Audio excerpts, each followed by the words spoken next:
Okay, if we can kind of convene and get our seats. Wow, people jumped when I spoke. Okay, I'm looking over to Greta. Are we on?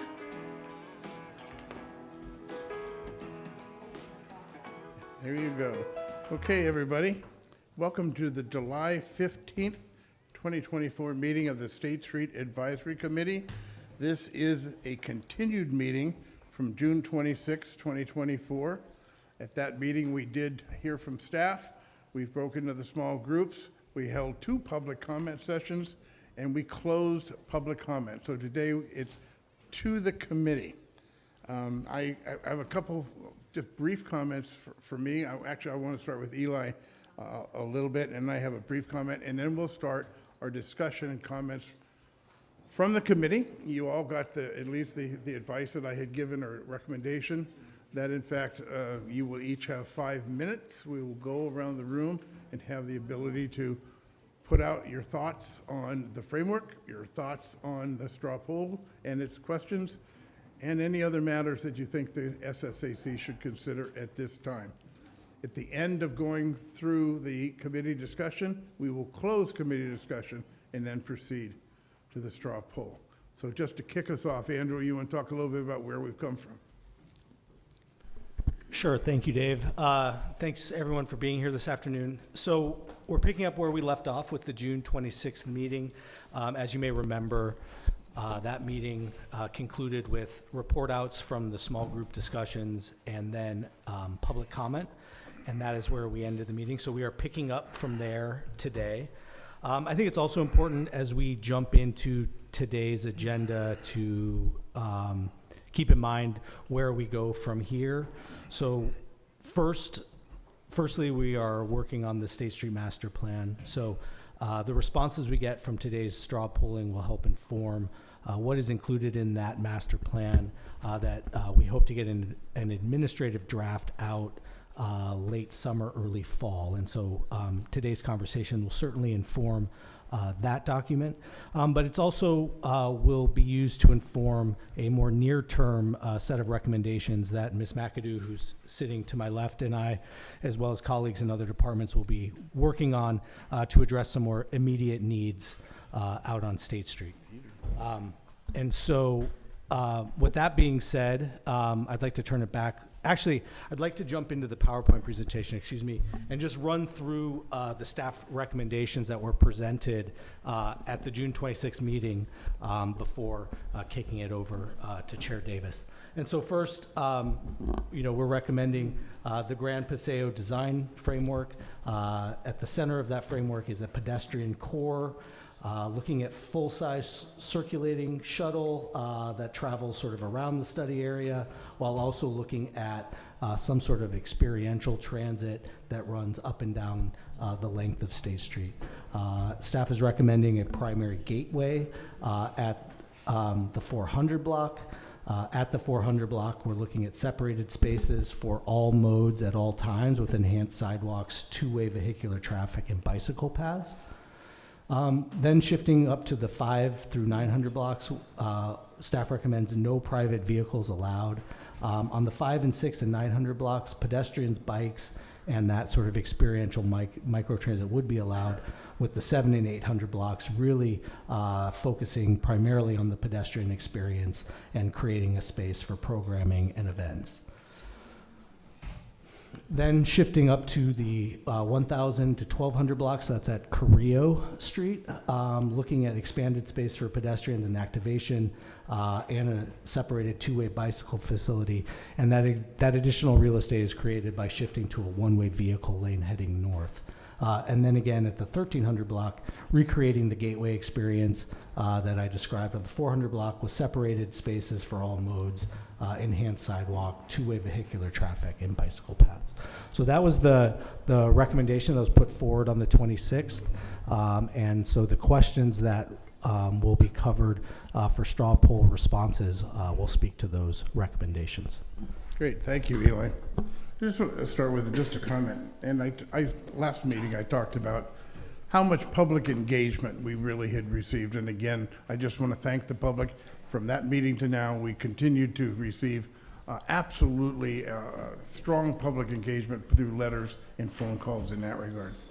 But I also just wanted to give a personal opinion, being somebody who was a staff person for a very long time. Staff presented, and we'll learn what you think of it, a very thoughtful framework for the beginning of the discussions of the development of the administrative draft plan to go out to the public. And that was obviously based upon what they heard from us, what they heard from the public, and really importantly, and I think I can't stress this more, the fact that it was a consensus that had been embraced by community development, by public works, public safety, and city administration. That's big. Again, to have a plan which has been crafted from all of those components to come out, and that they've synthesized that into a plan that they've attempted to find consensus internally. I gotta tell you, that's real hard. Consensus internally is a major accomplishment. And so I just want to recognize the work that staff has done to get us to this particular point. That said, we are an advisory committee, right? We are at this point, as we did with the policy framework that they brought to us in the small groups previously. We're here also to advise staff to relative moving forward with the drafting of the plan to go public in that regard, and ultimately those recommendations advising both city administration and staff to work on the interim plan immediately, as well as basically setting the framework for the plan that we will then see unveiled, hopefully before the SSAC late summer, early fall. And that will move on to council later on this year. So with that, I'm going to start, and I'm going to use my handy dandy phone. I see the city attorney's already going to make a comment. Thank you, Chair Davis. So I'm Sarah Connect, the city attorney, and I'm filling in for Ms. Ostringer today. So I just want to make a comment that all of the SSAC members are here or have submitted comments. So there is an alternate sitting at the table, and I just wanted to advise that that alternate cannot submit comments or straw poll today. Thank you. And to that end, I'm going to ask Greta if she would do a roll call to get that on the record, since it was a continued meeting, but we have a different composition today. Greta, please do that, and then we'll get into people's comments. Thank you, Chair Davis. Taking roll, Chair Dave Davis. Here. Vice Chair Ken Saxon. Here. Michael Becker. Here. John Bauke. Here. Diane Meester Black. Here. Hillary Blackerby. Here. Marge Caffarelli. Roger Durling. Here. Nadra Ehrman. Here. Robin Elander. Here. Megan Harmon. Here. Ed Lenvik. Here. Peter Lewis. Here. Kristen Sneddon. Here. Kristen Miller, not present. Suzanne Tejada, not present. Great. Thank you so much. We have a quorum. Question for the city attorney, just with that comment. We have basically heard from our alternates during the time, because we are taking a straw poll, not taking a formal action of any type. Would it be inappropriate that I ask simply if he had comments to make, that he put that on the record? My opinion is that it would not be appropriate to hear from the alternate today, since all the members are here, and if they're not here, have submitted comments. Okay, thank you very much. Okay, hope we're all ready in that regard. I am going to indicate who we're calling on, and we will start with Ken Saxon. Thank you. I want to start by quoting from the staff report about the master plan vision, because that's a good statement of what we're trying to achieve. I'm a big believer in beginning with the end in mind. So, quote, "Our master plan is about reimagining how the public right-of-way in downtown can be transformed into a vibrant community space that supports economic and social vitality." It continues, "Our emerging vision for downtown is a grand paseo that functions as a magnetic destination and showcases the best of Santa Barbara. The Grand Paseo is anchored by a pedestrian-focused core that is the epicenter of civic life in Santa Barbara. It features new public spaces for gathering and performances, that create the social vitality and community celebration that will define civic life here. So I vote for that. Like that's a vision that I can buy into. And given that, I have three things I want to address that relate to the proposal today. First is about cars. I support having no cars, particularly in the center of our project area. I came into this process open to bringing cars back if I concluded that was what was needed to restore economic vitality. And I have not heard any persuasive evidence that returning traffic to State Street would do that. Downtown was suffering economically before the pandemic when cars traveled the length of State Street. My sense is that returning traffic through the center would likely be counterproductive. We would lose much of the vitality that we've gained since the street has been closed to traffic. So that's one. Two, for bicycles. I think if we've learned anything from this experiment of having bike lanes that the city painted down the center of the street, it is this. These bike lanes are not conducive to a pedestrian promenade. Pedestrians have mostly moved or fled to the sidewalks. What we have now is exactly what committee member Peter Lewis said we'd get if the city did this, a bicycle thoroughfare. Let me be clear, I love my bike. I rode it here, I ride it all over town. I use much of the downtown infrastructure, the bike lanes on Bath, De La Vina, Castillo, Coda, Sola, and yes, State Street. But I also hear the hunger of so many to have a vibrant and safe pedestrian district in the center of downtown. We've heard from senior citizens, we've heard that from families, we've heard that from people of different abilities. And I would be absolutely willing to get off my bike for a few blocks or ride someplace else in order to create such a vibrant district in the center of our town. We know from other cities that bikes are, for the most part, kept out of great pedestrian urban spaces. If we blocked off a couple blocks of State Street to bikes, summer all of the time, like I don't get how the city would have to build some multi-million-dollar bike infrastructure to account for losing those 2 blocks. That defies common sense. To be clear, I'm for a pedestrian-only center, maybe 2 or 3 blocks long near De La Guerra Plaza. Lastly, on this topic, we've heard a lot in this process from my fellow bicycle community. I'd like to invite them to step in and help lead the way to solutions that share space well with our fellow citizens of all ages and abilities, and to offer to work with the city to come up with ways to address the growing speed and danger associated with throttled bicycles. My third point is about programming. When I read that vision language at the start, I could picture our city coming alive, the city center, with locals and tourists, with people of all ages and abilities at different times of the day and week. To make that a reality, it will require more than plazas and stages. It's going to require programming. And I'm unclear what the city's capabilities are to achieve that. What I do know is that there's an enormous amount of creative and community-oriented energy in Santa Barbara. I see that every day working with local nonprofit leaders.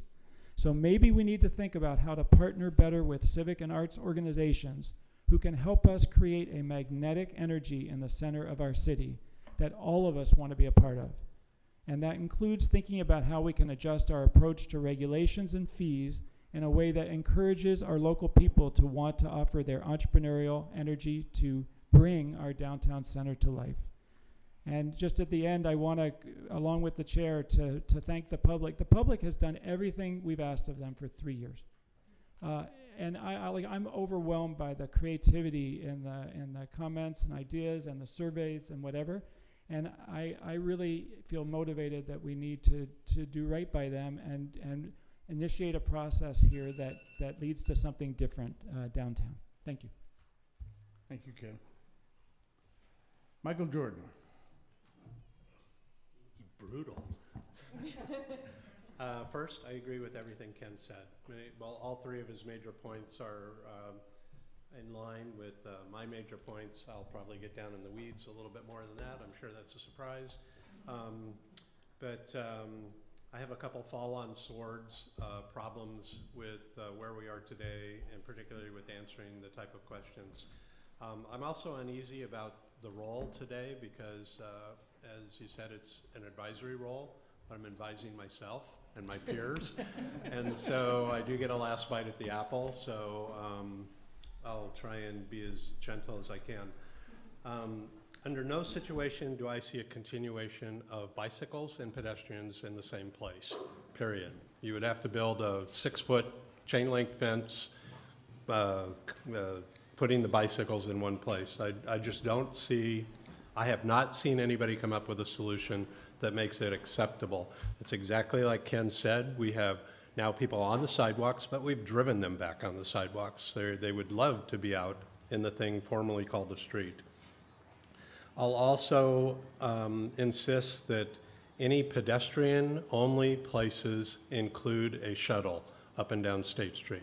I've heard internally that there's a reason that if we put a shuttle somewhere that we also have to have bicycles. I'm going to insist upon seeing citations for that reason, policy manuals for that reason, and work on changing that if we have to.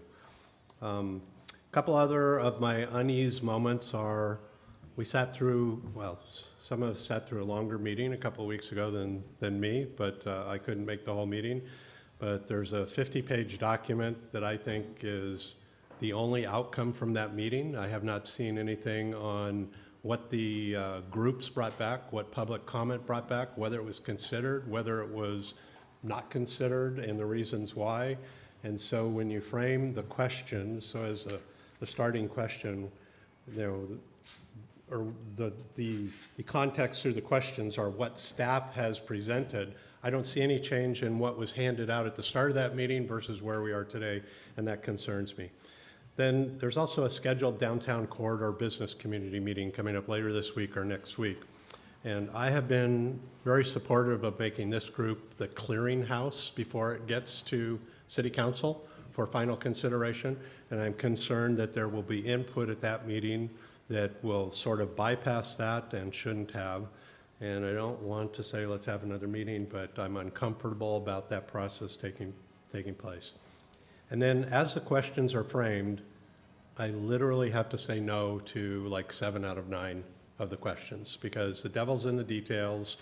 Either they don't hit my fall on the sword, defend to the day that we're not going to have bikes and pedestrians in the same place. I'm willing to open up probably half of the downtown sector to cars, but if we're going to put cars in there, then we're going to have the pedestrians on the sidewalk. Keep half of the downtown place pedestrian only, but if we're going to have pedestrians only, we're not going to have bikes and we're not going to open it to cars. So that's where I am.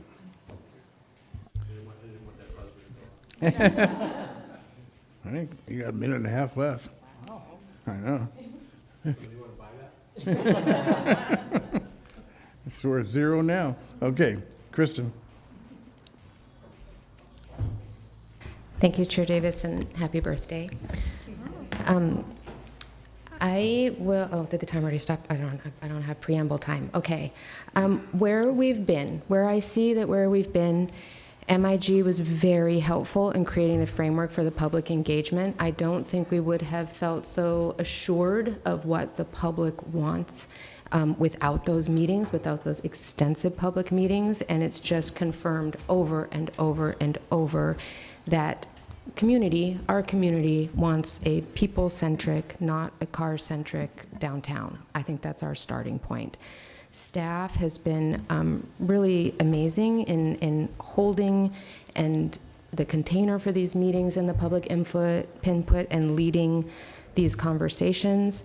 And then I think we had the comment about that what we were seeing and presenting was lacking poetry. And thank you to the volunteer architects, the group of them who stepped forward.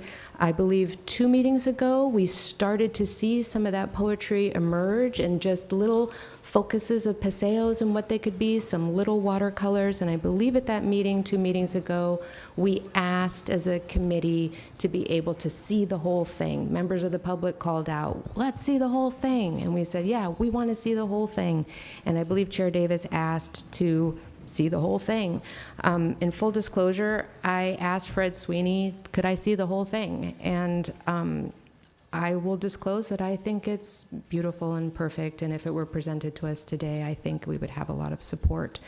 I would like to ask, and I think we owe it to ourselves as this committee, to see all that is before us before we take straw polls about what we support or don't support.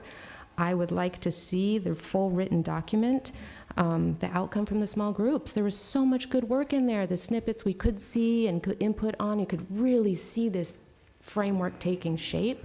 We as a committee haven't seen that. I would like to see the full picture addressing all those bullet points of the economics, the housing, play areas, circulation, all the different pieces. There are, say, 14 different bullet points in there that are in the document. They've been written. The little snippets I've seen are really amazing, and I think we would all be really proud of them if we had the opportunity to see them.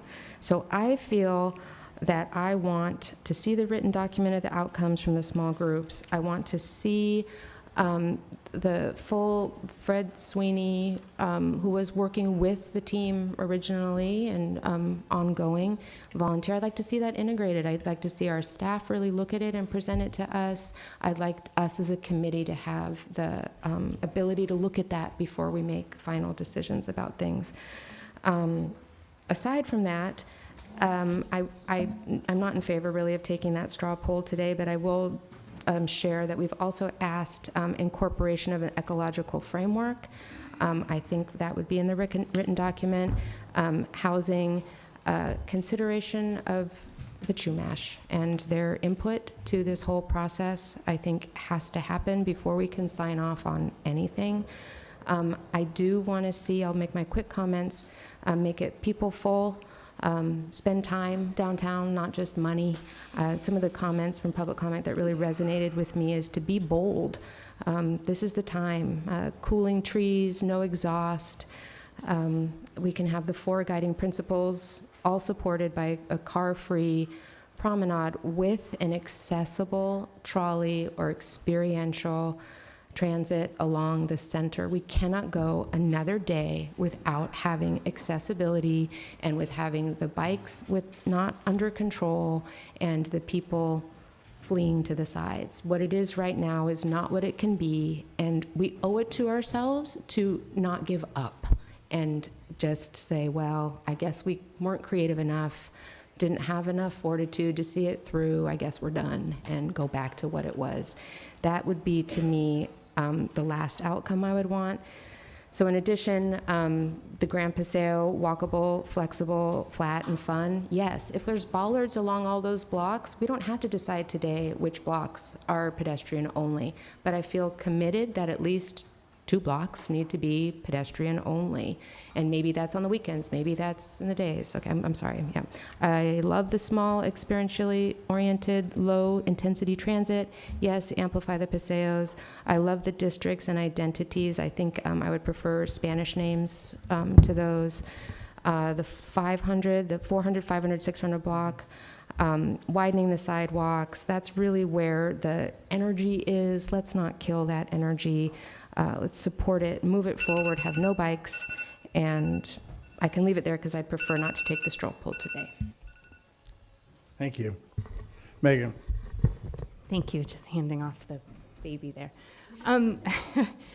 Thank you so much. So, well, I'll start by saying I think Councilmember Snedden and I get to the same place, which is we can't give up on this really transformative, amazing, beautiful idea for our city, which is the State Street Promenade. I share that wholeheartedly. I will say I do come at it from a little bit of a different perspective as it pertains to what we're talking about here today. These questions, to me, are actually step 1 in the process of developing a larger master plan. For me, I think these are the foundational questions that we need to answer as a committee before we can begin to address some of the whimsy and the poetry and the exciting stuff talking about housing policy. I don't know how I can address housing, for example, until I have these fundamental questions answered. And so for me, one of my, I would say, ongoing challenges, and part of what is so exciting to me here today is this is really the meat and potatoes of what we need to develop a plan. And I agree Mr. Sweeney's work is absolutely beautiful, but I don't see its relevance to us as a committee until we identify the answer to these specific questions. Once these questions are answered, that really are, what is this promenade? What street is it going to be on? What is it going to have on the street? I don't see how any watercolor or drawing or even the narrative written by our staff is really going to make a difference to me. These are the fundamental questions that need to be answered. So I strongly support moving forward to getting them answered. To me, this is, all the other stuff is predicated on these decisions, not the other way around. So that's sort of where I'm at. I think it's important that we address that. And these, by the way, are also some of the questions that are most controversial amongst the people that sort of have differing opinions about how this promenade should look. And so I think if we're talking about what is critical for us to keep this effort moving forward, these decisions are the most critical today. I think if we come out of this meeting, whether we go another week or not, I don't know, but if we end up saying we're not going to take a vote, to me, that would really stymie the effort of keeping this moving forward. And so I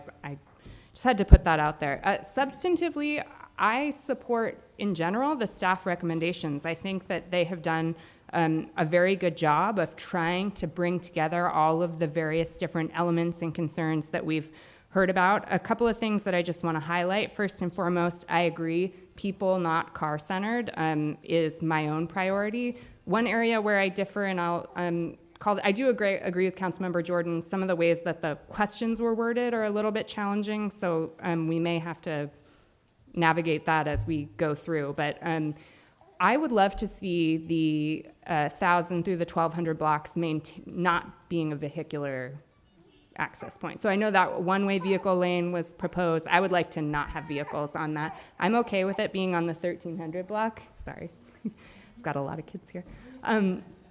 I think for reasons that have been discussed, 1,300 block is okay, but I would vote to not have vehicles on the 1,000 to 1,200 block. I love the idea of a center core.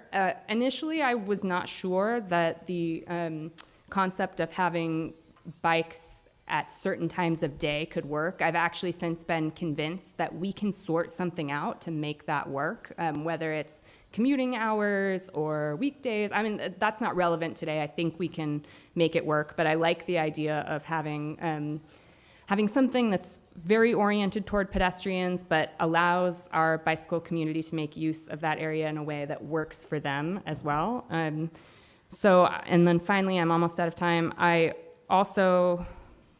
guess I already said that. I wanted to just call out Vice Chair Saxon's comments about the lack of persuasive evidence for the return of cars. That was very well put, and couldn't have said it better myself. But other than that, I think everything that staff is recommending, I mean, we'll go through, but I support this. I think this is a framework that will allow us to build something great, something poetic, something that is a true master plan. These are the foundational elements that I think we have all been trying to get to from the very beginning.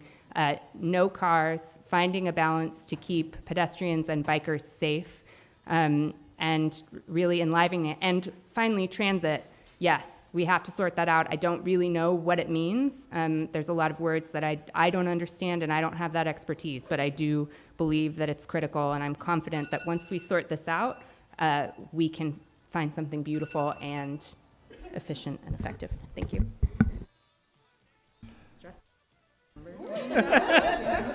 You're the only one who's going to get to see that. I could just see the second stick, and I'm like, I can't think while I'm looking at it.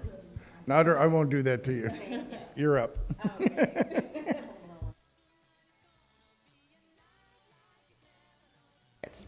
Okay, thank you, Chair Davis. I'll talk fast because I don't want the buzzer to go off on me. Before I start the comments, I just want to thank all of the committee members, thank the staff, thank the architects who volunteered their time, and also the community members that have dedicated the time, energy, and resources towards this process. This hasn't been a perfect process, but in a true democracy, it never is. And all the community member input is welcome, and whether we share the same opinions or not, not. I am so thankful for your input and engagement. And while we have many different opinions and convictions, we are united in the fact that we are passionate about the community, and we all want to continue enjoying and create beauty, joy, and magic that we have come to associate with our home. So I hope that this unifying fact can be that bridge that we need to build a consensus for our vision moving forward.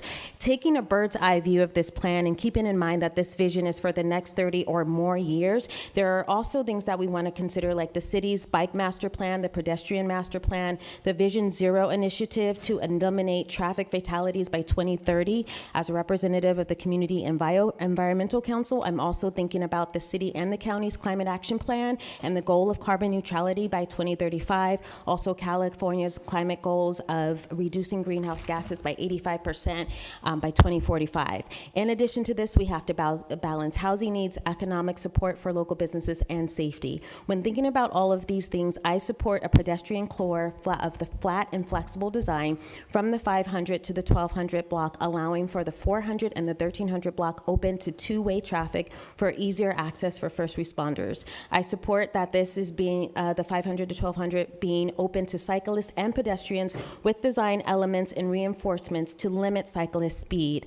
There is also, this is based on the original community survey and the overwhelming amount of public comment and support of keeping this area closed to cars. I support breaking up the Paseos into 3 districts, but renaming the De La Guerra district or zone, because from the war it seems to outdated and conflicting with the energy we want to create. Thank you, Member Blackerby, for that. For that thought. I also support the shuttle microtransit pedicab program. However, again, to our committee transportation expert, there has to be intentionality around this purpose. Is it for leisure? Is it for reliable transportation? How many people are going to be served? The time that the routes are going to take, the accessibility requirements will dictate what kind of transit will actually be possible, and we need to get specific about what exactly can be done in that area. I support the landscape elements of the tree canopy and the heights to signal the different zone spaces, and just moving slightly away from the design. The discussion around housing, economic development, business owner support, wayfinding, and details on sustainable design are crucial to the success for this vision, and I hope that we are giving the time and energy that those processes deserve to be part of this process. Thank you again for everyone. Thank you again for staff for putting this together, and I look forward to moving toward the next phase of the process. Thank you, Nadra. And you have 2 minutes more. Okay, for ease of things, I'm going to continue this way and go over here to Roger. Roger, you're on. Oh dear, you should have expected that. Turn on the microphone. I hate to be a Debbie Downer over here, but I need to express my frustration. We joined this committee 3 years ago, and I joined the members here who are all incredibly talented and visionary people, and we have never been allowed to have an open discussion about our ideas and exchanging ideas and exchanging visions. We've had 3 years of presentations upon presentations, which we should have been doing on our own, and just being here prepared to discuss and talk. I'm grateful to the staff and the process, but it has been, from my end, it has been incredibly frustrating. I have been here for 3 years. I stuck it out, but I have finally have to speak. I hear the words being used about master plan, transformational, visionary, magnetic, being bold, and everything that I have been seeing, that have been presented, doesn't fit that. This is not visionary. This is cosmetic changes that we're talking about. Just know that this is really hard for me to speak up this way. I'm very shy, but I feel very, very frustrated. I feel that the city deserves better.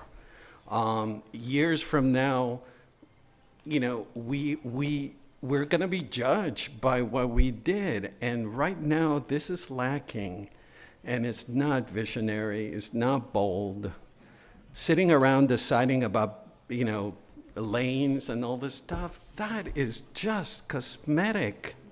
And it's not visionary, gang. I hope that at some point we can use this committee the way that it should have been used to discuss big ideas and big plans and how we envision Santa Barbara in the future. That's all I have to say. Good, thank you, Roger. Hold the applause. Peter, thank you for showing up, man. So I think, ironically, what Roger just expressed, there's a bit of that in me. And I think anybody who engages in a public process is going to be bound to experience that. And so all of us have experienced that to some element. And so I do concur the process has felt more like a public works project than a design or strategy bold project. And but there certainly has been tremendously amount of effort by a lot of good people with a lot of earnest efforts. And so I don't think it's in vain, but I think it demonstrates the frustration that can come from too much process. And Santa Barbara, we have too much process. So this 3 years kind of reflects it. And the Brown Act kind of handcuffs us from having appropriate open discussion that Roger probably wants and many of us want, that we can't bring to the public's view in the way and fashion we'd like. And that's why those small committees were particularly helpful. And Kristen's right. That didn't get to the surface, and maybe we got to find a way to make that happen in the whole process. So I wish we had kind of started with the AIA charrette instead of hiring MIG. I think we were too quick to get guidance from a consultant from out of town and not enough to use the brain pool that existed and the design pool that existed already and volumes. Down to get to the details, I have a question, like Megan did, on some of these questions. The 900 block is silent in this straw poll, so that I'm curious about. I do think all great streets of promenade do not have bikes, and a portion of them, or a great portion of them.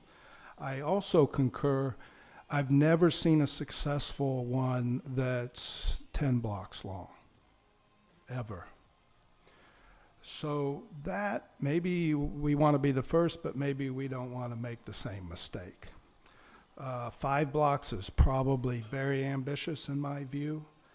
I think cities of our size have demonstrated that it's 2 to 3 to 4. And I think if you go down State Street right now, put a merchant's hat on and try to realize who's succeeding and who's not. Primarily it's food and beverage that are succeeding. That's about it, folks. So let's make sure we really do a little bit better job as we move forward. How are we going to embrace the economic vitality that we so desperately need? And so that's being big picture, looking at it, and getting information that's out there. One thing that struck me was we didn't embrace the merchants. We did not involve them. We did not get data from them. I can tell you the only tenants that I have on State Street, none of them are doing better than they did before, with the exception of a few F&B businesses on the 400 and 500 block. Okay, so those numbers we've never been presented those. So that's part of an EIR view in my estimation, that we should have been better about. And personally, I think we still have time. I'm not really sure. The straw vote does feel a little bit forced on me, and that's why this whole project has felt a little bit like a public works project, in that it hasn't got to the design yet. And Megan's right. Maybe this gives us all of a sudden the opportunity to design it. But the fact is, it feels like we're at the very end, and yet we're being presented with a straw poll. So I think that really is the extent of my comments. Thank you, Peter. Hillary? Thank you. Yeah, I mean, we could talk about process all day long, but like, this is where we are in the process. I have all kinds of thoughts about the process, but moving forward, my goal is that I'm excited that we get to like say our opinions on things and, say where we stand with a vote of sorts, right? So I'm excited we're doing that. I think it's appropriate. The next steps after this are vital. We've had so much good public engagement. It's really been great to see people who, it's clear to me, have never written to a public body in their lives, but now they're like, actually, this is really important. And the vast, vast, vast super majority of those people are saying, keep cars off state, keep bikes on state, keep it people scaled, people friendly, and that cars really don't add anything to the equation, and they're able to access the area with our ample parking lots. To me, some of these questions are a little, I have sort of like yes and what does that mean, or yes and no answers to them, which is frustrating to, I'm sure, everyone. Vision Zero has to be front of mind. I've been on the Transportation Circulation Committee for like an obscene number of years, like 14 years or something, and it has become part of my DNA to think about Vision Zero. You can't forget about it once you've paid attention to it for a long time. And cars do not support the Vision Zero concept. We have to have them in other parts of the city. I get it, but we really don't have to have them here. And that's what I'm hearing overwhelmingly from people who now enjoy our downtown in ways that they weren't able to. I support most of the things that have been proposed, but I agree that the sort of condition laid out for the 500 and 600 blocks should also be 900 through. It is funny, 900's not mentioned. They pay somebody off. What happened? They're like, leave us alone. No, the 900 block to 1200 block should be that same condition as proposed for 500 and 600 block. You can engineer it to have it be safe with bikes and pedestrians, not mixing like they are now, but in their own facilities. It's not that hard of an engineering thing to do. You can do it with textures to slow people down. It's been done. It is possible. And we are a bike city, platinum, whatever the heck, from Legal American Bicyclists, and I don't want to lose that. And I don't want to lose people being able to get around in a way that is, sustainable and more fun, frankly. The section in the middle that's sort of pedestrian focused, plaza focused, I think it's vital that bikes be allowed at times. And the reason being, if you have an area of even 1 block, but 2 blocks as proposed, where it's like, under no circumstances may you bike through this. And every time you come up to the edge and there's no one there, guess what? You've lost the trust. You've broken the trust of that person, that community member. They're gonna go, come on. And they're gonna bike right through 24 hours a day. So to me, allowing it to happen when there's not an activation, or maybe it's time of day, and again, we don't, like Megan said, we don't have to figure that out now, but I think that's vital that we still let people through. Again, when I bike on State Street early in the morning, there's people biking, there's a lot of people biking. There's not a lot of people tooling around, even on the sidewalks or in the middle of the street. So I think that's important. The transit piece, we can't just yada, yada, yada our way through transit, guys. And that's what's been happening. I appreciate the conversation that there's a circulator, that's a real thing on real streets. Pedicabs, those are real. I think they're great. They should be on every block. This micro transit, experiential, blah, blah, blah. We're gonna have to be specific using terms that actually get used in the transit industry so that people know what you're talking about before we just adopt a plan. So that's really important. And bathrooms, please don't forget about public restrooms. We need so many more downtown. We need to talk about all the other pieces, not just the transportation pieces too, but that's one that I keep reminding myself that has to be a component if you're gonna activate things. If you want families down here, it's gotta happen. And if you want, frankly, public health to be safe, it's vital. So I hope that the next phase of outreach is in the same robust way that it was before, and not just, okay, we did this, we just straw poll, and then it goes to council, and then it's done, because people deserve to kind of wrap it up with us, I think. Thanks. Good. Thank you, Hillary.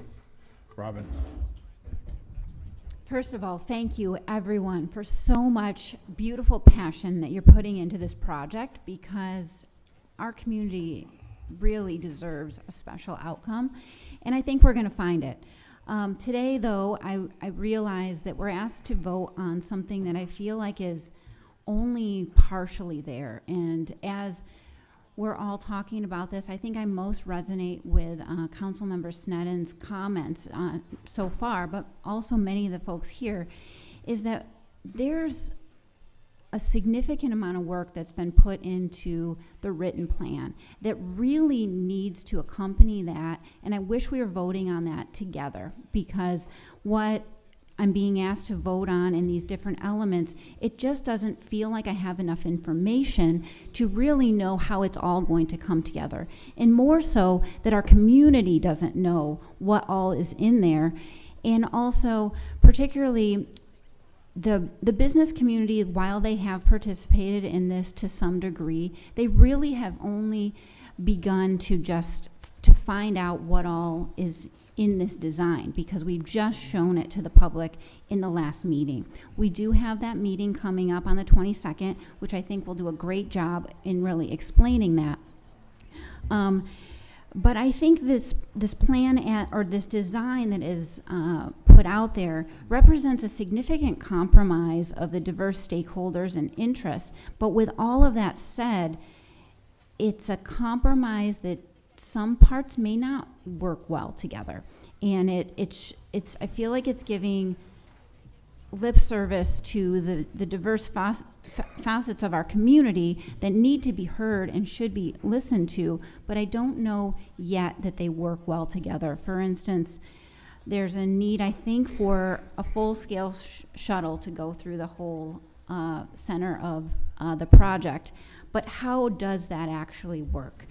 If it's a one-lane road going through section of the street going to the Arts District, how does that really affect the entirety and the economic vitality of the district? This area has to have a significant increase in economic vitality through this project. It absolutely must, and we need to be certain that that is the outcome of this project. And I don't know yet if it is, because I don't have the accompanying pieces that make sense. What has not also been addressed here, and may over time, but we're being asked to vote on this before that, is what is the outcome of this one-lane street? Is that still feasible to have parades or not on the street? I think that's a community question that people deserve the answer to find out before we're voting on this plan. So I do feel like there's quite a number of things that are outstanding, and particularly along with the sort of side elements of the plan, we can't just make it pretty and expect it to work. We have to make sure that it functions well, circulates well, gets people around, but also supports the more than 1,700 businesses that are in that area and 600 or so property owners who have made significant investments of their time, their livelihood, all of that. We have to respect that and find a way to move forward with that in mind, and I don't think we're quite there yet. Great, thank you, Robin. Diane? I'm not sure I can be as eloquent as everybody else who's spoken, and I would say my comments fall between Nadra's and Roger's. Last meeting, I walked in the room thinking I was way closer to Roger, and I'm much closer to Nadra now because we are going to have a role in the master plan moving forward, and that was not clear at all with the material. I think if you turn off your mic, it might help, with the material that we received last time.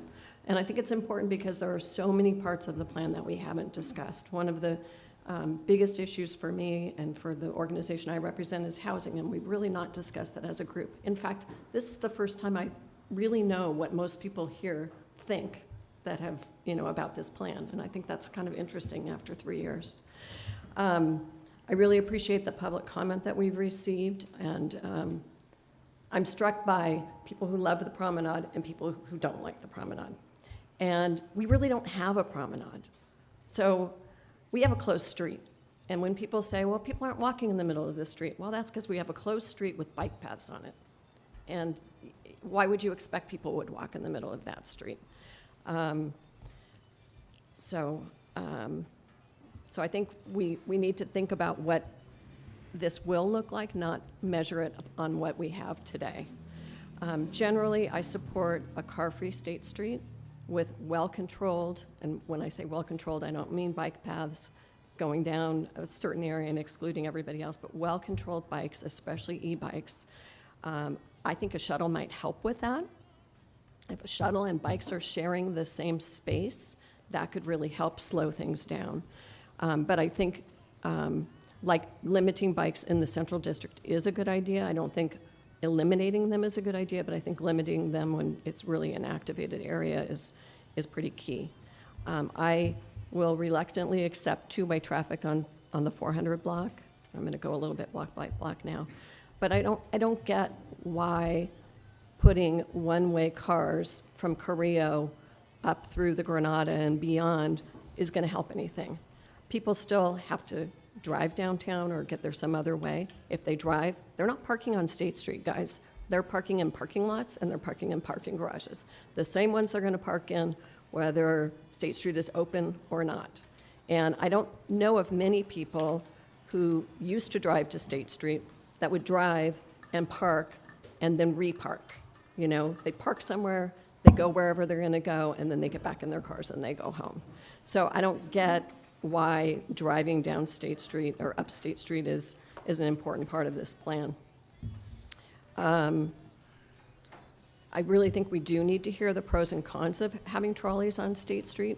I think that, to me, that's a pretty essential part of getting people around and allowing people to experience the length of the street without having them walk. I think we need to talk a lot more about side streets and alleys and other ways to get people onto State Street and potential drop-off points on the side streets. Again, bike treatment is really important. Parades and answering the question about whether or not parades are going to be on State Street is key. The 1300 block. We really only had a discussion in our small group about why the 1300 block is proposed to have two-way traffic, and I think it deserves more than that. It deserves a discussion in this, in the full group, and I think it would be really sad to lose the Granada in the entertainment district, and that's really what, not the Granada, the Arlington in the entertainment district, and that's really what would happen if we reinstitute two-way traffic and bike lanes in the whole bit. It'll just look like State Street used to look. I don't know if the 1300 block would look like it looks today with parking on it. I certainly hope not, but that really wasn't something that was answered in the material that we got. I think we need to look at a direct connection, I'm going back now, to De La Guerra Plaza to State Street. That didn't come out in this plan, but I think it's something that we have talked about. and programming for the center of the promenade, I think, is really important, the blocks that are kind of dead now. But the entertainment district and the art district are doing pretty well without a lot of formal programming, and so that's why I think we can continue to support a longer closure. Thanks. Thank you. John? Okay, thank you. First up, I know a lot of you don't know me, but didn't probably know, oh, he's that guy that chairs the Planning Commission, and that's probably all you know about my background. And I came here late in the game and late in the process, replacing the prior chair of the Planning Commission, Roxanne Bonderson. So I probably have both a disadvantage and an advantage of coming in sort of late in the game. I do have to agree what I've seen is basically a public process and not a design or a visioning process. And I find that frustration being emulated by members of this committee to be something I just saw the day I started looking into this. I'd like to first off thank the staff, the architects, Anthony Grindbein, Fred Sweeney, and all the other architects that provided something to react to. It would have been nice to have started, like some have said, with the charrette information and start with that to sort of start developing a vision. But I think I offer a different perspective. Since the 1990s, I've been working side by side with the nation's leading urban designers focused on creating walkable neighborhoods throughout California. And those efforts almost always include a public visioning process. What I have learned from that is creating a public vision for the future is hard. But when that vision is formulated, it is very successful and can stand the test of time and political winds. And for the council people, I know 3 city council people that got recalled when they tried to take apart a city's vision. So there is political reality to that. It's getting to that vision, which is hard. One reason it is hard is the visioning process gets bogged down into what is currently happening in the environment today, not what could or should or what we would like to see happening in the future. I would ask you to close your eyes and vision what could be. Be bold, be visionary, and see what you want the future to look like, and actually, let's create State Street. We must set forth one clear and simple design vision and task the technical experts to make it happen.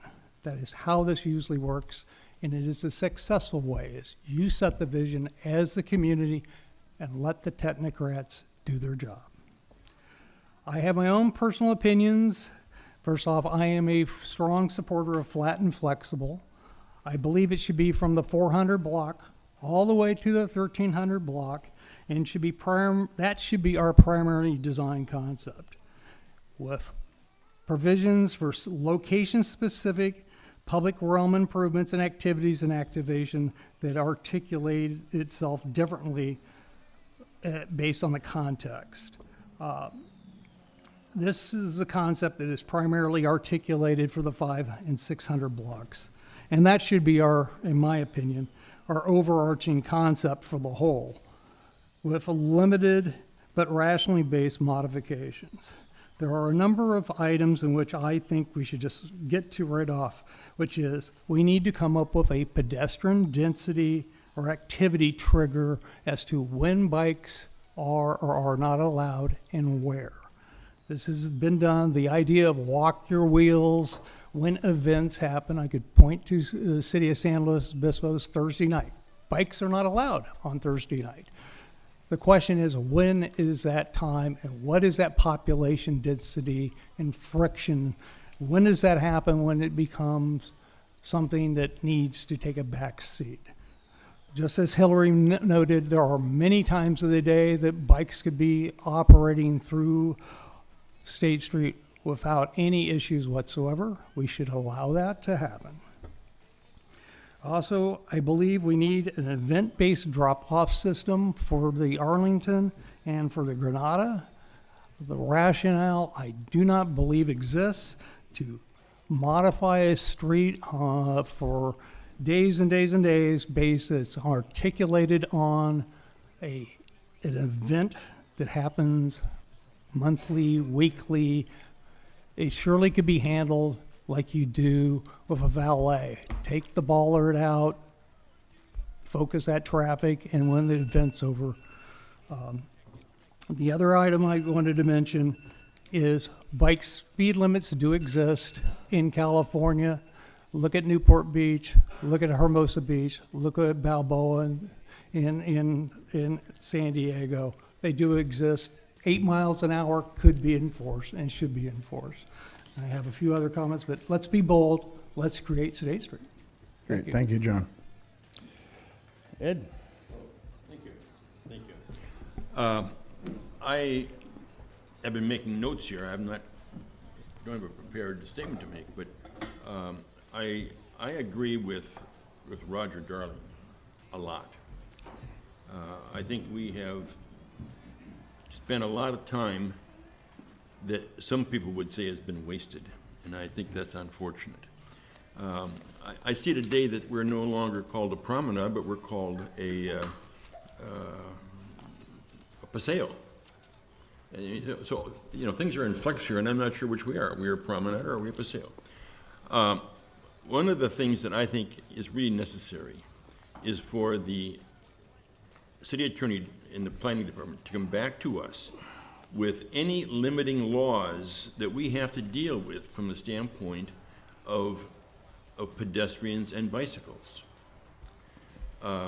There's a California Mall Act that was passed a lot of years ago, which deals with economic issues in shutting down a street and turning it into a mall and how that affects the businesses and property owners that are adjacent. I don't think any discussion has been had on what the real laws are that affect us. For instance, I came across a law the other day in which, and again, it may not affect us, but it says if you have bicycles and pedestrians and you have a sidewalk adjacent, that pedestrians are not allowed in the bicycle corridor. Now, there are other laws like that I ran across. None of them may apply. None of them may apply to a charter city, whatever. But I think, for instance, you talk about flat and flexible and bicycles running up and down the streets.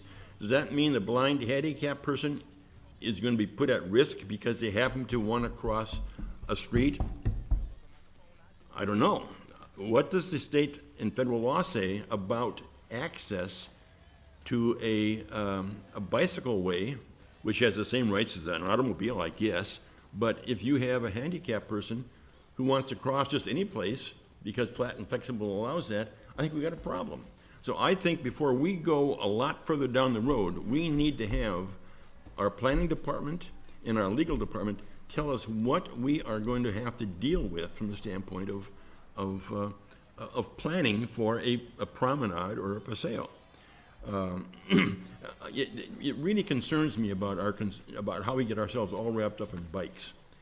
And I look at the Sola bike paseo, crosstown bike paseo, which millions upon millions of dollars has been spent on.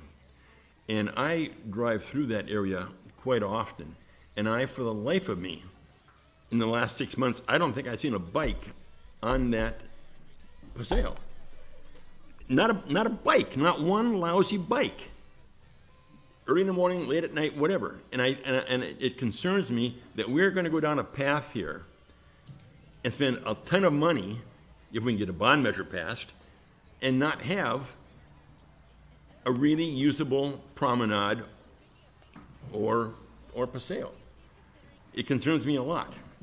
Also, what concerns me here is our on page 2 of our report last week is the feedback received during this meeting will inform the administrative draft master plan that will be posted for a 3-month public review period this summer.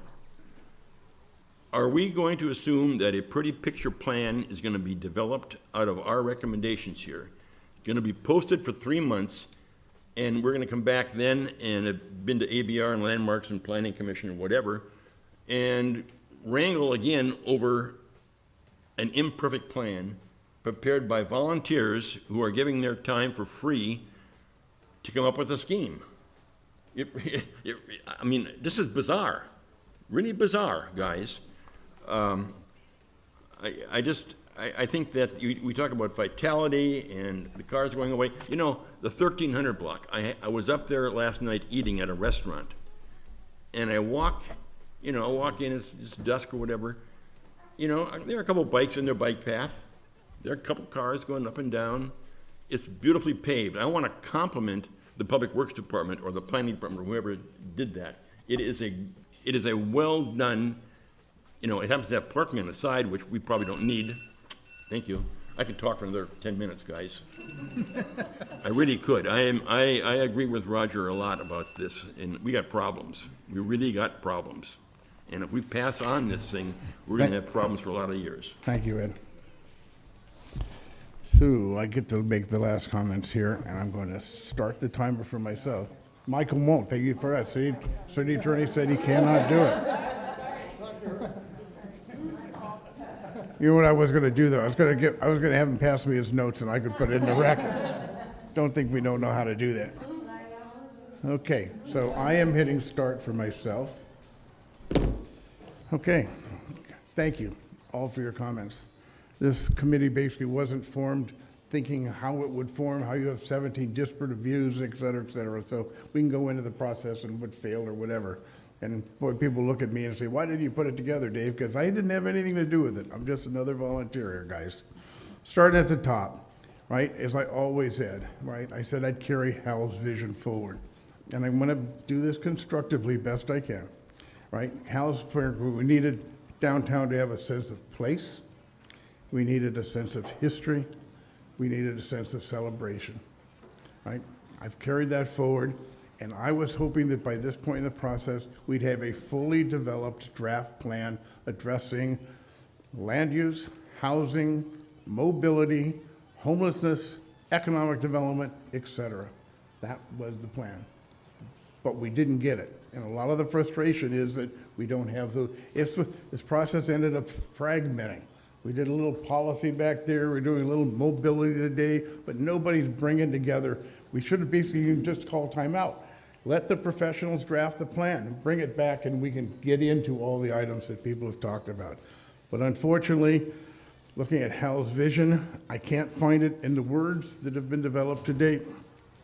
I can't see it in the drawings of the pictures that have been developed to date. And personally, I'm disappointed that we're at this particular point. That said, it's been 3 years, and this community deserves something from us relative to moving the process forward. Oh, say, Diane, I think you said we don't have a promenade. Well, we have a street, and we have a promenade as words, but we don't have either in State Street, and it is basically the dilemma that we're dealing with today. I believe a lot like Michael does, Jordan, right? I think there are two distinct districts for me. The lower district being pedestrian-oriented, and the upper district being cars, shuttles, and bikes. And the reason it's there is Peter's comment. I don't think we're ready to close everything forever at this point. Personally, I believe if in fact it's successful in the 5 or 6 blocks that we would do down below, it will grow over time in the visionary aspect into the future. I think they'll want it. We had that when we did the mall as it is today. We started up above, and then blocks down below all said, we went in. You might not have been here. Old Town said, we don't want anything to do with that till we did it. And then he said, bring us in, right? So I think it can grow. But I like the idea of pedestrian moment down here, cars and whatever up here.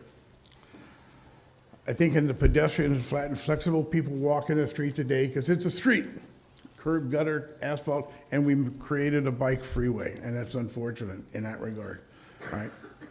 I love the idea of the Grand Paseo, and Eli, you didn't do a good job last time of explaining it, because when you've explained it to us, I saw the idea of basically what you're trying to do to create that downtown civic center. That needs to be developed in the plan itself. But in terms of the concept, I thought that was brilliant to bring the focus into the middle, the other ends operate the way they do, and what we can do to enhance those. So I think that was brilliant. I do also, we said it over here, direct connection to De La Guerra Plaza. I've always thought that was great. And in fact, when we looked at Fred's plans the other day, he has the idea of like, you could do that and not even lose any square footage, a way to do that. So creativity is there in that regard. I really believe in the big picture, this plan needs to really be focused on staged implementation. Staged implementation immediately. This interim will be the beginning of what we do this summer and into the fall. And I think the input that we're doing now to test out pedestrian here, possibly one-way traffic here, right? Those things, I think they are important to the interim development right now, right? We may not like it, but I personally think that it's very important that we do that. I think the plan itself also needs to be developed in that sense, that there is a short-term plan, a moderate 5 to 10 year plan, and a visionary plan of what could be long-term in the future. Being a transit person, right, a tractor type of trolley that go through this area probably isn't going to happen immediately. I got to tell you, you'd be lucky if it's in the 5 to 10 year plan. Definitely in the visionary plan. Process-wise, and again, I've just been in this business too long. We are in, and on that note, we are an advisory committee. Staff has asked us for our advice on some specific items today, and that's what we're going to move into right now. So thank you all for your thoughtful consideration. Right, Greta? Excuse me, Chair Davis, we do have comments from Suzanne Tejada, who Oh, is that's not right. present. We're going to read into the record their comments. Go ahead. Suzanne's comments are, I'm very concerned about accessibility for all. I strongly believe in shuttle or trolleys.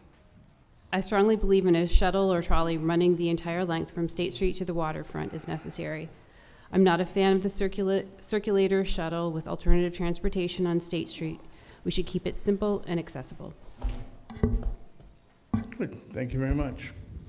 Okay, with that, Greta, I will ask you, and again, Eli, you want to give any comments on how we do this? Thank you, Chair Davis. So I would ask that we run through the questions. Those who are responding yes to the questions, if you could please raise your hand. Tess Harris will take a tally of those responses, and then we will also then read out the responses we received from 2 members via email. Chair, just a note about this, and I know you're going to put them up here, but it only has the first 2 questions in the packet. So in case after the second question you see us going, that's Greta had sent out an attachment twice with all the questions. No, I just went and looked it up. I just thought And we have more slides to have all of them. thank you, Hillary. We do have them on in the for presentation. committee, Greta sent out a separate attachment that had all the questions, which that's the one I'm working off of that they got as well. Okay. And we have slides for all of them in the presentation. Dave. Go ahead. At what point do we say yes if or? Thank you. Okay, that's a good question. Okay, how about if we do this? We'll take the straw vote, right? Yes, no, and then the third one will be comments on your votes. And you could put, you could not raise your hand under yes, but under that one, raise your hand, say yes if or no if, or I don't know how else to do this, tell you the truth. I looked for suggestions. Anybody have any? I would recommend we do not do no if. I think yes if would be instructive, and I think if we can keep the if to as limited an explanation as possible, it will expedite the voting process. Okay, great. So Greta, well, Or I could just, you want to do it? You want me to do it? Okay, I'll do it. It's easier. Do you agree that the Gran Paseo design framework, which includes the pedestrian core district, bracketed by districts on either side that employ different approaches to mobility, aligns with the SSAC's vision for the study area? All those who would, on a straw poll, indicate yes, please raise your hand.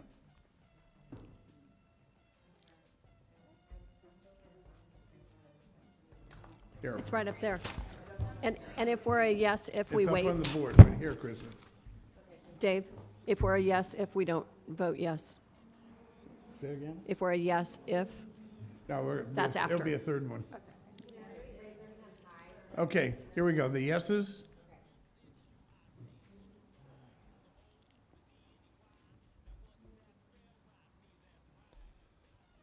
Got it?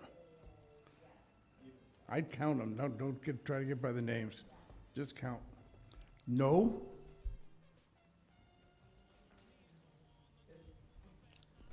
And I think for clarification, if you are voting yes if, do not vote no. Okay, yes if? Okay, comment? Just, no, they're yes if. We got 3 yes ifs. Okay, Robin?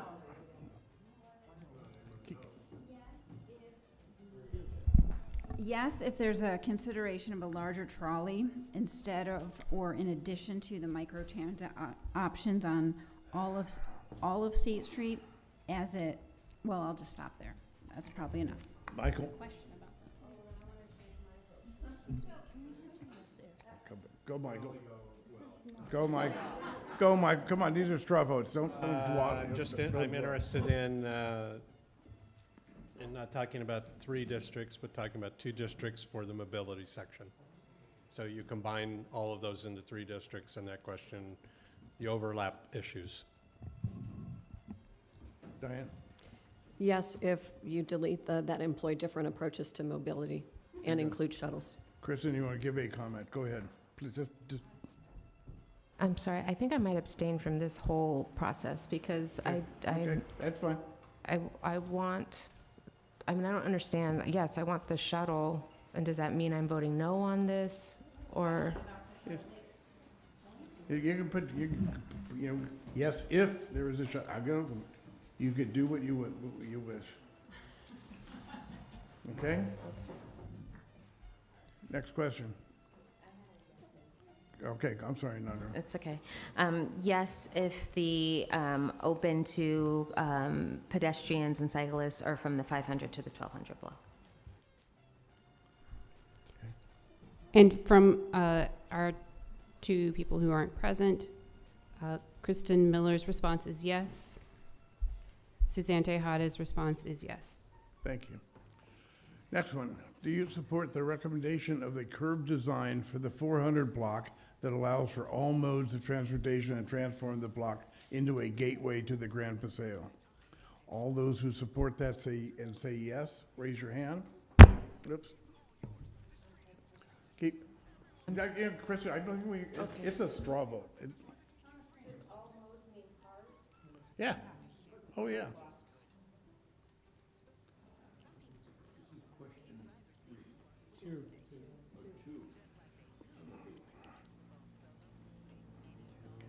Just count. I'm telling you, just count. Don't try to get the names down at this point. Okay? Anybody opposed? Here you go, John, thank you. Anybody yes, if? Okay, next question, Greta. And we do have 2 votes from people who are not present. Kristen Miller's response is yes. Suzanne Tejada's response is yes. 400 block curbed. Great. Next question, straw poll. Should the 400 block include physical features or a monumentation to signal arrival to the district? All those in favor say yes.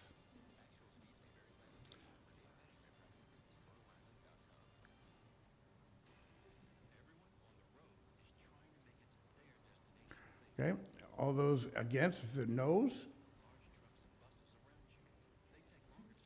My no if is, we moved it up to the Grand Paseo in my group. Okay. Yes, but. Yes, but. Actually, I couldn't do that, but I just did. Go ahead, Greta. Well, I have a yes, but. Okay. Yes, but it has to be approved by HLC. Oh, yeah. No. Well. Oh, okay, you're out of order. We talked about this and they're not in favor. Got it. Thank you. That's a no. We got 2 no's.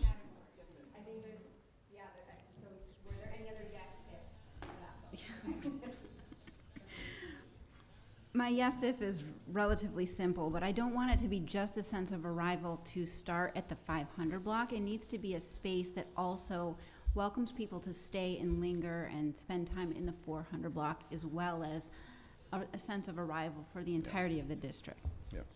Good. Thank you. And from our other members, Greta? Thank you. Kristen Miller is yes. Suzanne Tejada is yes. Thank you. Okay.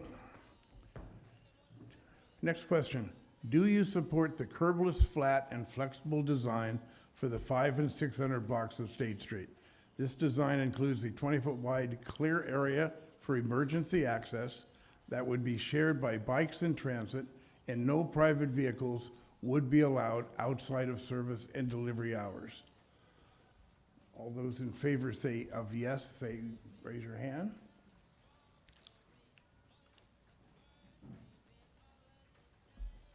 Okay, got it. Got it, Tess? Okay. All those are no?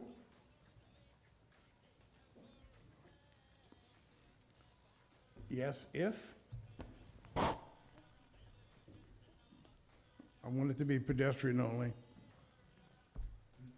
Say no bikes, and I would include 5, 6, 7, or 5, 6, 7, and 800 blocks. Yeah, I agree with Mike. I'm the same way. Shuttle, no bikes. I agree with Mike, but they would also say that bikes maybe at 5:30 a.m. would be okay. So maybe if it was temporally monitored. Okay, good. You know, the problem is, handicapped don't know what time it is. Okay. Ed, okay, we got that. Okay, from our other members? Kristen Miller is yes. Suzanne Tejada is no. 500 to 600 blocks should be curbed. Okay, great, thank you. Okay, next question. Do you support the curbless, flat, and flexible pedestrian exclusive core on the 700 and 800 blocks of State Street? This design includes plaza-like spaces, allows for festivals and special community events, and is exclusively for pedestrians at all times, even if excluding bike and vehicle access requires a capacity for bike and vehicles be provided elsewhere on surrounding streets. Chair, could you just point out that the next question is basically the same, except it's bikes sometimes? Yeah. Just so people know. So it's Yeah. coming up. Okay. Okay. And what about the 900 block? Because seriously, there's no question about the 900 You block. didn't ask. Okay, I'll come back and we'll phrase our own. What do you think about the 900 block? Okay, on this particular one, 700 and 800 blocks, plaza-like spaces, festivals, community events, pedestrians at all times, even if it moves bikes. Yes? Chair, I have a question. Can you vote yes on both? Because you have to yes on one and no on the other. Is that the purpose of the straw It poll? appears to be. Eli, Yeah, any yes, comment? I would encourage the committee to vote yes on One one way or of the them other. and No on the other. Okay. Okay, on this particular one, yes? No?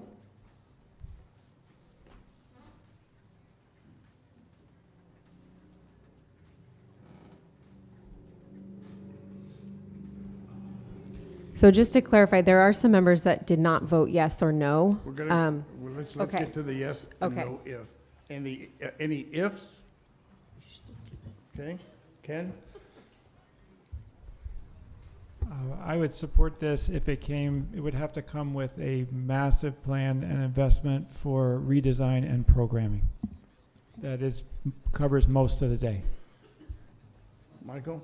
If it was more again, it has to be the 500, 600, and 700, and/or maybe the 800. Okay, got that. Greta? Kristen Miller's response is yes. Suzanne Tejada's response is yes. I believe the only pedestrian area should be 700 to 800 blocks at De La Guerra and at Paseo Nuevo, with the exception of a shuttle or trolley. Great. Next question. Just, if I could just interrupt, I think that we are missing at least 1 or 2 votes on a couple of these questions, so. Tess, it's okay. Okay, We'll move all right. on. It's okay. Okay, this is not a vote to move on the world. Do you support the curbless, flat, and flexible, primarily pedestrian core in the 800 blocks of State Street? This design includes plaza-like spaces, allows for festivals and special community events, and is exclusively for pedestrians during special events, days of the week with high pedestrian traffic, and during peak seasons, weekends and/or summers. This time-based solution to create an exclusively pedestrian core may not require the bicycle reroute. All those yes, raise your hand.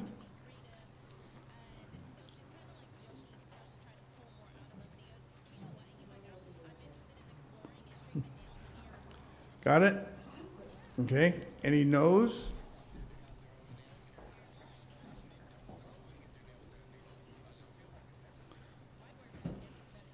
Okay, yes if, because I'm basically summertime ought to be pedestrian, so. Yeah, if it's so yes if, go. I think this is highly dependent on what the Paseo Nuevo plans are. There you go, good. That's a good comment. Next question. Oh, wait, outside folks. Write-ins. Kristen Miller is no. The Grand Paseo should be exclusively for pedestrians and patrons, and patrons should walk their bikes through this area. Suzanne Tejada is yes, 700 to 800 blocks curbless. Okay, moving on. Do you support a curved design for the 1,000 to 1,200 blocks of State Street that reintroduces cars and private vehicles to State Street at Carrillo Street? If so, do you support the recommended design that includes expanded space for pedestrians and outdoor dining? Is this a two-part question? Okay, I'm going to start with the first one. Okay, do you support curb design, 1,000, 1,200 blocks, reintroduces cars and private vehicles? A yes to that.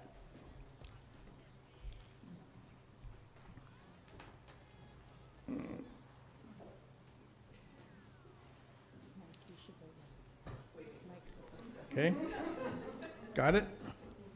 No to this.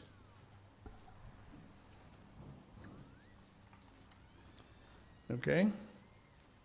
So if those of you who said yes, I guess, if you do support the recommended design, right, and the one-way expanded pedestrian, a separated two-way bicycle facility and a one-way vehicle lane with limited loading and/or drop-off. So basically, two-way bicycle and one-way traffic. Those that voted yes, do you agree with that? Yes? Okay. Those would be no's if you voted, okay, none. And then, what about our outside folks in this question? If they're a yes if? Okay, go. Well, we kind of moved to go on yes if. I'd add the 900 block in this section, so 900, 1000, 1100, 1200, because we're missing the 900 block. And I think you say this in there too, but it's shuttles, vehicles, bikes, wider sidewalks, new landscape design. There you go. From Kristen and Suzanne. Oh, Robin had one too. Oh, sorry. I also I'm have a sorry. yes if the question of parades can be addressed, and also how this supports the economic vitality of that area. And Kristen Miller votes yes. We support a curved design and support that design includes expanded space for pedestrians and outdoor dining. Suzanne Tejada's response is yes. 1,000 to 1,200 blocks introduce cars. Got it. Thank you. Next question. Do you support the recommendation of a curb design for the 1300 block of State Street that always allows all modes and emphasizes its role as an emergency access corridor and a primary gateway to Upper State? This design includes two-way vehicle traffic, a bicycle facility, and pedestrian space on the sidewalk? Okay. Is that correct, guys?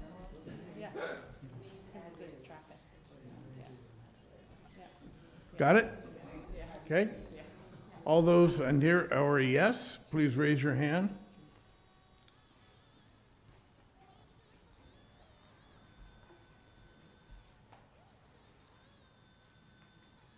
Got it? Okay. Any no's?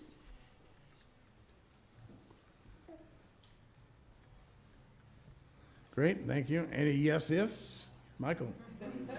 You're good at this, man. I told you. So, whatever the 900, 1,000, 1,100, 1,200 is, I think it should just extend to the 1,300. Any no-ifs? Sorry. Okay. Next question. And Tell me when we get to the end, because I don't have the sheet. Let's, Oh, yeah, I'm sorry. Thank you. Kristen Miller responds yes. Suzanne Tejada responds yes. 1,300 curbed design, all modes. Okay. This is the last question, correct? Yeah.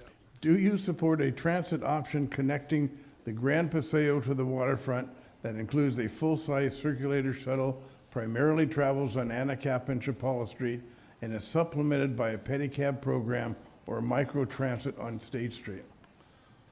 All yeses, raise your hand.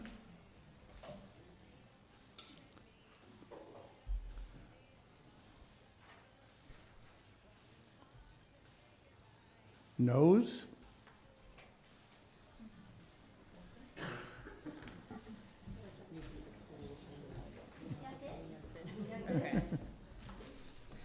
Okay. Yes ifs? Okay. Yes.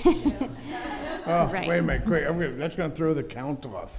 Okay, I'll go back, no. We'll go back. Going back to the top, do you support transit option that does all this stuff, supplemented by basically a circulator, supplemented by pedicab microtransit? Yes, raise your hand.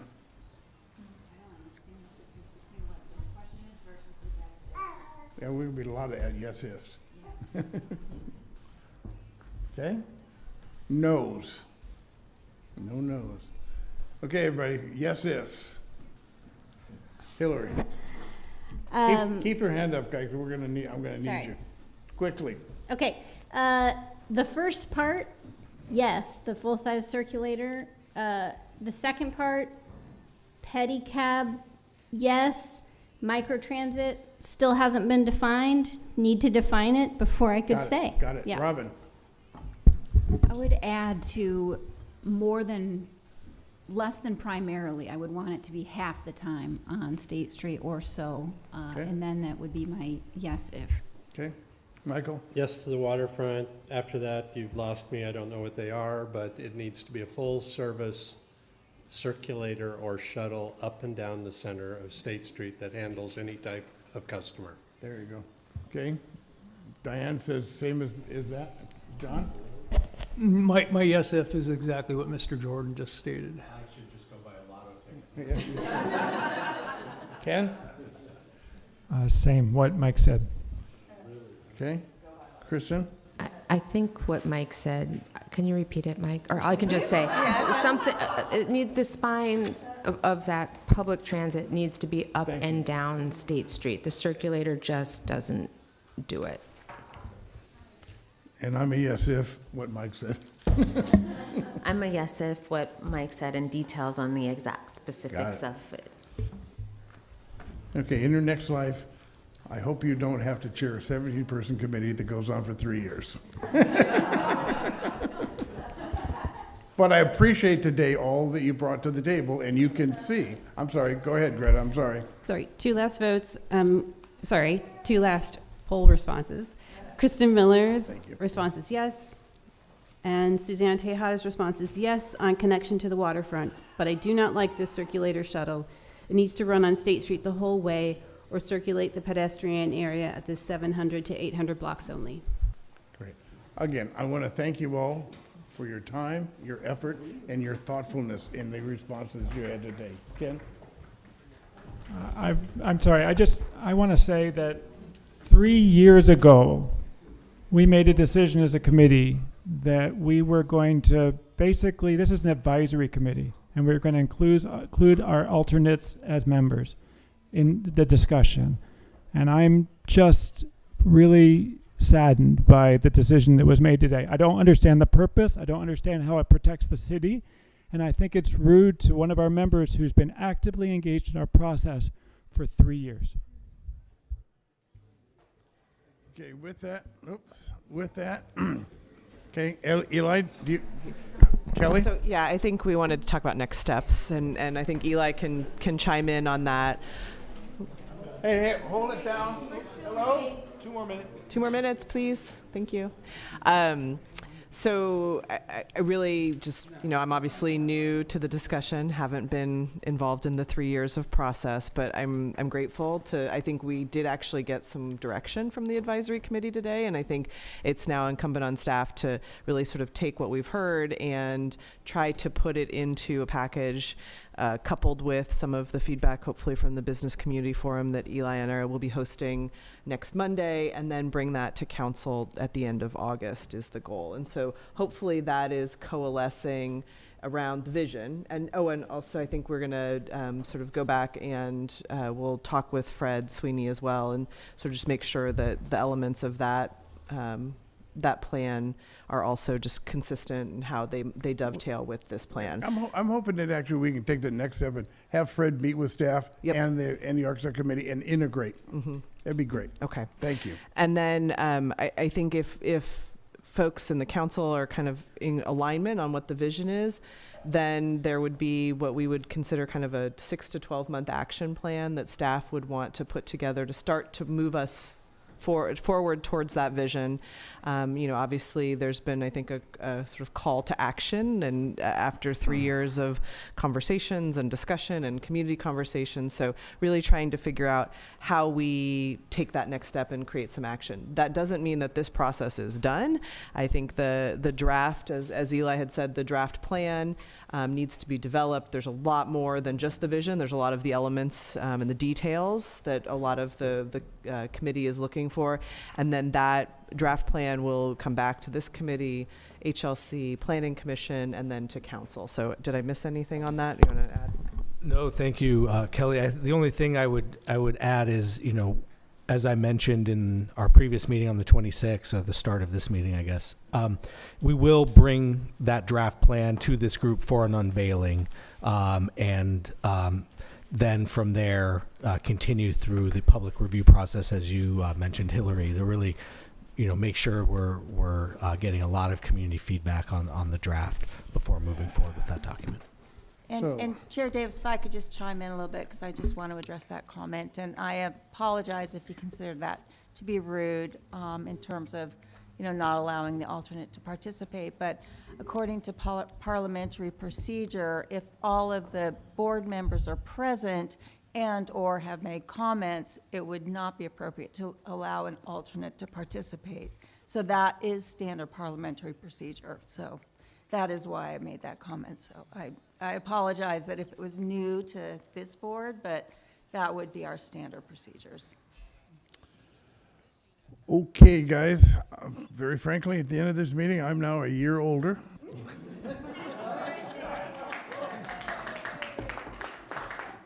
So I'm about to go out and celebrate that with my wife, so. Can we sing?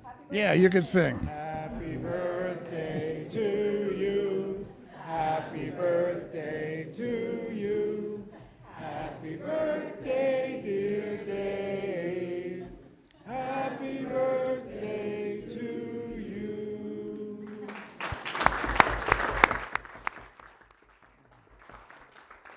And on that note, everybody have a good evening. Thank you very much.